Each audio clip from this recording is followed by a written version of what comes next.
या कार्यक्रमाला उपस्थित सर्व मान्यवर आणि जमलेल्या बांधवांनो, भगिनींनो आणि मातांनो,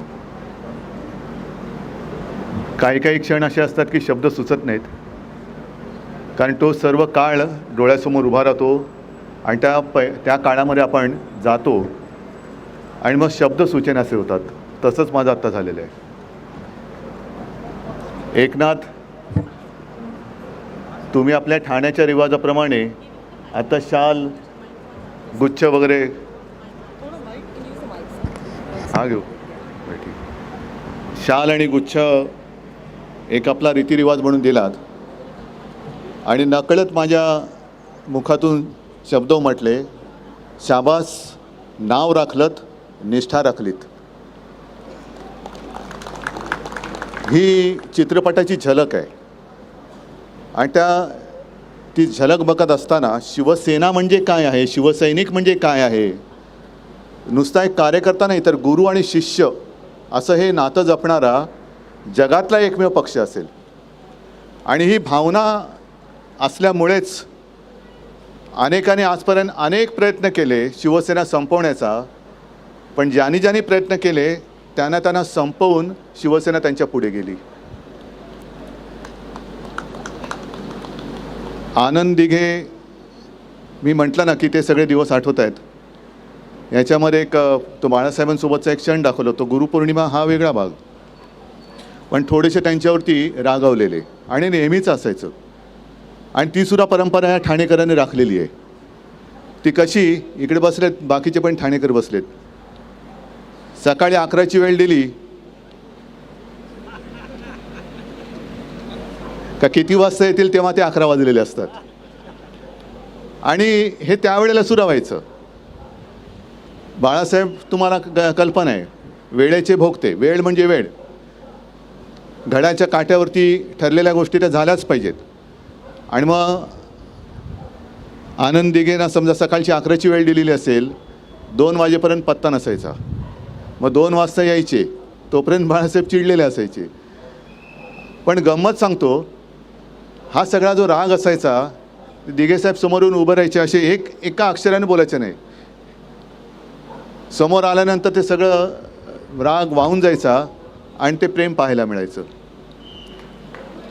निष्ठा म्हणजे किती निष्ठा, म्हणजे सलमान भाई, तुम्ही 2 तुमचे साम्य सांगितली, पण आणखीन एक राहिलं, दोघंही दबंग, पण एक पिक्चरमधला एक जीवनातला.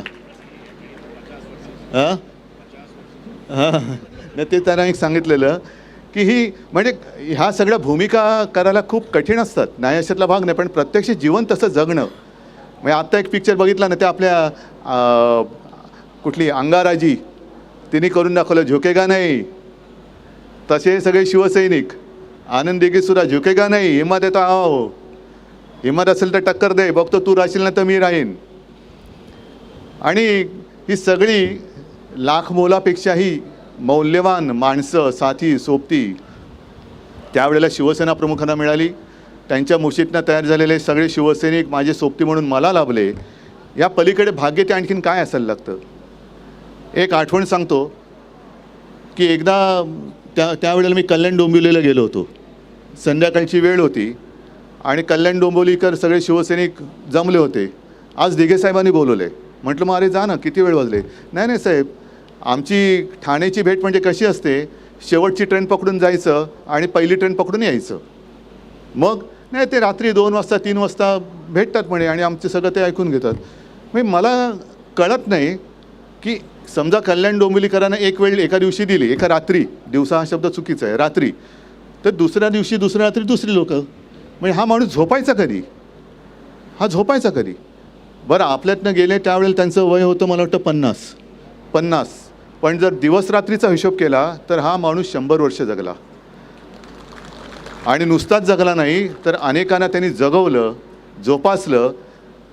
आणि त्याचमुळे ह्या ज्या काही सगळ्या पदव्या असतात, उपाध्या असतात, या कुठल्या कॉलेजमधनं मिळत नाहीत, मागून मिळत नाहीत, ते जनतेने द्यावे लागतात. हिंदू हृदय सम्राट असेल, धर्मवीर असेल, हे जनता ठरवत असते आणि जनता देत असते.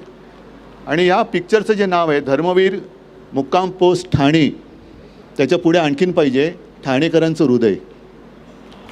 ठाणेकरांचं हृदय. अशी ही व्यक्ती, तिला व्यक्ती मानावी तरी कशी, कारण अशा काही गोष्टी त्यांनी केल्या ज्या चमत्कारिक वाटतात. आणि म्हणूनच आज देखील दिघेसाहेब म्हटल्यानंतर केवळ ठाणेकरच नाही तर शिवसैनिकांचे डोळेसुद्धा एका आठवणीने ओलावतात, सगळे भारावतात. आणि असा माणूस पुन्हा पुन्हा होणे नाही. मी ठाणेकरांना आणि शिवसैनिकांना एकच सांगेन की हा जो पिक्चर आहे तो केवळ पिक्चर म्हणून न पाहता निष्ठा म्हणजे काय असतं ते त्यातनं तुम्हाला दर्शन घडेल.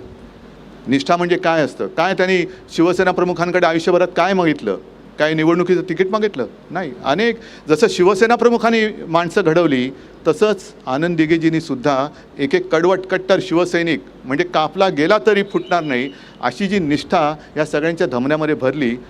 म्हणून ही अशी माणसं आपल्यामध्ये कायमची राहावी असं जरी वाटत असलं तरी शेवटी आयुष्य असतं. पण तशी जरी ती नसली तरी कोणत्या ना कोणत्या रूपाने, विचाराने, स्फूर्तीने, प्रेरणेने ती कायमची आपल्यात राहतात आणि ती तशीच राहतील हे श्रद्धास्थान अबाधित राहील. आणि एकनाथजी, तुम्ही आणि तुमच्या सहकार्याने खरंच मनापासून सांगतो एक मोठं काम केलेलं आहे. पिक्चर काढणं हा एक भाग झाला, पण ह्या विषयावरती पिक्चर काढणं आणि हे कार्य पुढे नेणं कमाल आहे. या सर्व टीमला मी शिवसैनिकांच्या वतीने आणि तमाम हिंदूंच्या आणि आपल्या महाराष्ट्राच्या वतीने त्यांचं अभिनंदन करतो, धन्यवाद देतो, शुभेच्छा देतो. जय हिंद, जय महाराष्ट्र.